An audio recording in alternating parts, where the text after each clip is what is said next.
1º de janeiro de 2019. Um novo capítulo da história do Brasil começava a ser escrito. Iniciava ali o governo de Jair Bolsonaro.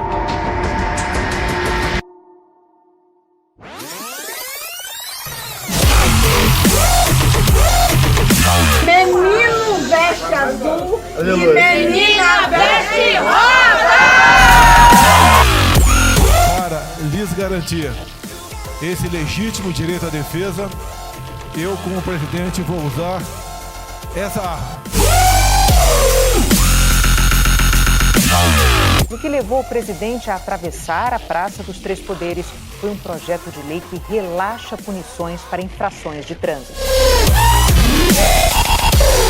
A Polícia Federal prendeu hoje 3 pessoas ligadas ao ministro do Turismo na investigação que apura supostas candidaturas laranja do PSL em Minas Gerais.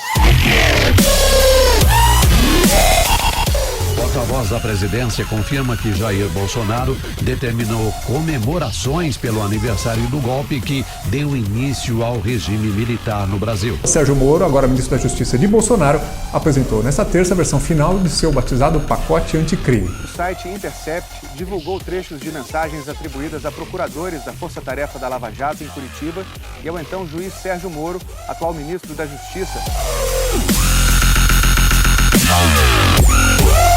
Em meio à tensão entre executivo e legislativo, a semana começa com dólar em alta. O texto da medida provisória da liberdade econômica foi assinado hoje pelo presidente Jair Bolsonaro. Depois de 2 décadas de negociações, o Mercosul e a União Europeia fecharam na sexta-feira um acordo comercial. Os Estados Unidos confirmaram o apoio à entrada do Brasil na OCDE. E que, para isso, o presidente Bolsonaro concordou em começar a abrir mão do tratamento especial e diferenciado que o Brasil tem na Organização Mundial do Comércio. Bolsonaro nunca foi aquele deputado federal de destaque. Fazia parte do famoso baixo clero do Congresso. Vinha de um partido pequeno e era pouco lembrado pela mídia. Na verdade, nas poucas vezes em que seu nome era citado, estava sempre envolvido com polêmicas. Mas no período pré-eleições de 2018, Bolsonaro surgiu com um discurso de antipetismo, anticorrupção, anticomunismo. Enfim, com a famosa ideia de romper com a esquerda e com a velha política, aquela política de conchavos e negociações. E ele venceu assim. Esse primeiro semestre de governo foi muito movimentado.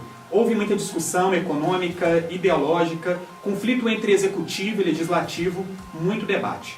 Será que já vivenciamos algo parecido na história política do Brasil? Sim, eu acho que é possível, traçar um paralelo entre o governo Bolsonaro com outros pelo menos 2 governos que se seguiram, na história republicana brasileira, que é o governo do Jânio Quadros, e o governo do Collor. Por quê? Porque são 2 presidentes que se elegem, na verdade são 3 presidentes que se elegem muito com um discurso contra a política, denunciando o legislativo como um espaço de corrupção, tal. É muito interessante você perceber, esse tipo de correlação. A diferença talvez seja que o Bolsonaro tenha sido eleito com um partido que tem um número de representantes mais significativo, O PSL teve um crescimento muito grande nas últimas eleições em decorrência desse discurso antipolítica, quando comparado, por exemplo, com a base parlamentar do governo do Jânio com o governo do Collor. Porém, a base parlamentar do governo Bolsonaro, como vem se mostrando, ela é muito fragmentada. O PSL ele não é uma maioria ampla dentro do legislativo e mesmo dentro do PSL você tem muitas fissuras. Mas há quem diga que essa figura Bolsonaro cresceu graças ao apoio das redes sociais, o que inclui a multiplicidade de fontes online, dinamismo na troca de mensagens e uma maior interação com os candidatos. Bolsonaro utilizou dessas redes para desenvolver sua estratégia de comunicação e espalhar suas visões sobre políticas públicas. Nesse meio, a mídia tradicional perdeu sua força. A tecnologia, com a possibilidade das redes sociais, com a possibilidade do Twitter, que é onde o Donald Trump e o Bolsonaro usam para escapar da grande mídia para ter essa relação direta com o povo. Só que ali ele fala o que ele quer. No Twitter ninguém contesta embaixo, depois que ele fala, mas não é uma investigação, não é um jornalismo investigativo. Não é, então nós estamos sendo feridos de morte com essa situação. E as pessoas, o Bolsonaro se elegeu muito por conta do que era repassado no WhatsApp, que é outra rede importantíssima no momento que a gente está vivendo. Nós, jornalistas, estamos sendo cada vez mais colocados de lado e desrespeitados nas ruas. Você vê hoje um jornalista não consegue ir para o meio de uma multidão quando você tem uma manifestação. E mesmo depois de vencer a eleição, o atual presidente ainda utiliza as redes sociais como principal ferramenta de comunicação. Na verdade, ele fez poucos pronunciamentos em cadeia nacional de rádio e TV. A maioria de suas decisões foram divulgadas primeiro no Twitter, como, por exemplo, a exoneração do ministro da Educação. E tem mais, viu? O Twitter foi o causador de muitas polêmicas, como a atuação ativa dos filhos do presidente e a postagem de declarações controversas, como, por exemplo, o Golden Shower. É uma estratégia. Agora, como eu disse também, é uma estratégia de destruição mais do que construção. Quer dizer, você tem assim, o Fernando Henrique já definiu um pouco, falando que é uma família real plebeia, né? Ou seja, a família, como eu te disse, né? O retorno à família, o Bolsonaro quer praticar isso na presidência da República. Então é ele e a família dele que importa, que dá palpite, que exonera ministro, que depõe ministro, que ataca os outros, etc. E o instrumento que eles têm, que é um instrumento que eles já testaram, inclusive, na campanha, são exatamente as redes sociais. Né? E aí é o despautério enorme. Por quê? Porque eles querem essa lógica do nós contra eles querem essa lógica de desacreditar todas as instituições. Tem um elemento do despreparo mesmo da máquina pública, ou seja, você tem ali ministros e o próprio presidente que de fato não estavam preparados para vencer essa eleição presidencial, né? A eleição ela cai quase como que uma surpresa ali, então você tem ministros muito pouco tarimbados para a vida política, né? Então assim, então tem algo muito forte de despreparo mesmo, mas tem uma dimensão que eu acho que deve ser colocada, que é esse caos, ele também é um método, assim, ele também, né, a geração do caos permanente, ela importa para a manutenção de uma determinada base social, para a construção do fortalecimento de um determinado discurso, porque essa base social, ela, do que hoje sustenta principalmente o governo, ela não é pequena, né, assim, eu acho que as manifestações que tomaram as ruas recentemente, elas mostraram isso, elas não foram tão grandes quanto o governo imaginava que seriam, mas também não foram tão reduzidas quanto a oposição imaginava que seria. Então, assim, você tem uma base social significativa, expressiva, e que o governo vai tentando cultivá-la, e ele só consegue cultivá-la a partir desse tipo de agenda, né? Dessas pautas bombásticas, desses discursos que são feitos principalmente pelos ministérios mais ideológicos, né? O Ministério das Relações Exteriores, o Ministério da Damares, né? O Ministério da Educação. Então, esses ministérios, eles são muito importantes para o governo no sentido de tentar consolidar essa base social. Pesquisa Datafolha mostra a avaliação dos primeiros 6 meses de Jair Bolsonaro no Palácio do Planalto. Para 33% dos entrevistados, o presidente faz um governo ótimo ou bom. 31% consideram a gestão regular e outros 33% avaliam o trabalho como ruim ou péssimo. 2% não souberam ou não quiseram responder.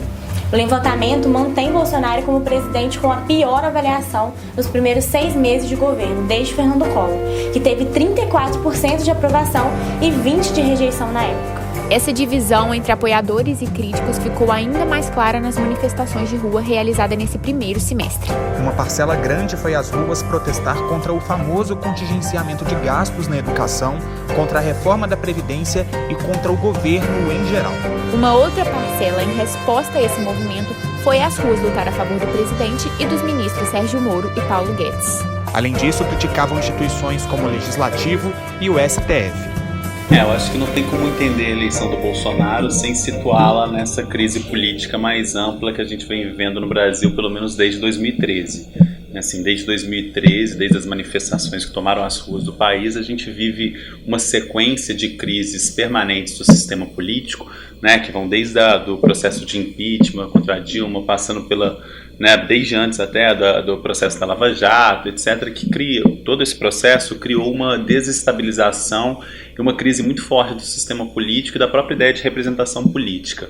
Então, só isso, né, explica o fato de uma figura como o Bolsonaro, que já tem um longo percurso no legislativo, ter conseguido se construir como um outsider, né, alguém fora do sistema político, e ter conseguido se projetar justamente como alguém externo a esse sistema político que então se denunciava. E esse governo teve muito ruído e muita divergência, e uma relação nem tão boa com o Congresso. Entre 1º e 2 de janeiro de 2019, Bolsonaro assinou 20 decretos. Proporcionalmente, foi o presidente que mais assinou esse tipo de texto nos dias iniciais de um mandato. Fernando Collor de Mello foi quem mais assinou decretos no primeiro mês como presidente. Foram 115 no total, sendo 17 nos 2 primeiros dias de governo. O número de medidas provisórias também chama a atenção. O presidente assinou 6 medidas provisórias. As MPs 870, 871, 872, 873, 875 e 876. O presidente afirmou que com a caneta tem mais poder que Rodrigo Maia, presidente da Câmara dos Deputados. Essa forma de governar gerou uma relação de tensão entre executivo e legislativo. Na verdade, não só essa. Bolsonaro incorporou a imagem de uma nova política, de um político que não faz conchavos, de que tem uma atuação limpa e sem corrupção. Essas atitudes dificultam radicalmente as negociações com o Congresso. Será que isso seria uma estratégia do governo? Porque assim, as pessoas criam um sentimento de revolta em relação ao legislativo e os parlamentares se veem obrigados a avançar nas pautas para alcançar, no mínimo, um respeito popular. Uma certa armadilha, não é? Essa é uma certa armadilha que esse tipo de liderança propõe. Não é? Agora, isso vai variar de país para país. No nosso caso, o legislativo quer instalar uma espécie de parlamentarismo branco. O Bolsonaro já reclamou, estão querendo me transformar em rainha da Inglaterra. Agora, isso é muito problemático também. Não é? Por quê? Porque o legislativo não pode tentar assumir isso sistematicamente o tempo todo. Ele pode fazer isso em um determinado tipo de reforma, por exemplo, a reforma da Previdência, a reforma tributária, mas quando se trata do cotidiano do país, do dia a dia, das necessidades, inclusive da própria economia, o parlamento não consegue fazer isso. Não é? Então não há como você tirar o poder do presidente. Por isso é que essa situação tensa entre o Executivo, o Legislativo e o próprio Judiciário, o Supremo Tribunal Federal, eu acho que isso vai ser uma constante. A fricção vai ser permanente entre esse tipo de liderança e a própria estrutura institucional da liberal-democracia no Brasil. O governo de Jair Bolsonaro, assim como qualquer outro, é repleto de assuntos polêmicos. Assuntos que geram divergências, dúvidas e muita discussão. Um deles é a reforma da Previdência, que inclusive esteve entre as prioridades nesses primeiros 6 meses e foi o foco do debate. A proposta foi abraçada pelo presidente da Câmara, Rodrigo Maia, e avançou muito no Congresso nesse período. Inclusive, foi aprovada no plenário da Câmara em primeiro turno. De acordo com a pesquisa do Datafolha, a parcela dos brasileiros que apoiam a reforma da Previdência subiu de 41% em abril para 47% em julho, ficando numericamente acima da parcela dos contrários, que era 44%. A população está envelhecendo, está vivendo mais. Vai chegar um determinado momento em que as pessoas se aposentam com uma determinada idade, lá, 65, enfim, e vão viver muito. Quem garante que o Estado vai ter condições de bancar? Analisando essa questão da distribuição etária, não é? Hoje também as famílias estão tendo menos filhos. Então a Previdência ela funciona nessa questão da uma geração sustentando a outra. Então, quem garante que a gente vai ter, com a população envelhecendo, nascendo menos pessoas, automatização no futuro, né? O futuro está aí, né? Cada vez mais a máquina substitui o ser humano. Então, há sim uma necessidade de se rever. Como vai ser revisto isso, como está sendo, não necessariamente talvez seja da melhor maneira. Uma vez tendo, tem que ter estudos, tem que consultar a sociedade, para que ela seja a mais justa possível. Eu sou a favor de que a população receba também orientações de educação financeira para que ela possa garantir a sua sobrevivência no presente e no futuro, para que a gente dependa cada vez menos do Estado. Jair Bolsonaro tomou posse com a responsabilidade de recuperar a economia do país. A aprovação da reforma da Previdência é o primeiro passo para a conclusão dessa meta, de acordo com a equipe econômica. O que podemos esperar para o próximo semestre? O fato da política e economia caminharem muito juntos, nem todas as medidas que são melhores econômicas para a sociedade são aprovadas por conta da força política, entendeu? Mas acredito que não acredito em mudanças que são de salvador da pátria, mas acredito em mudanças que vão tornar o país aí melhor.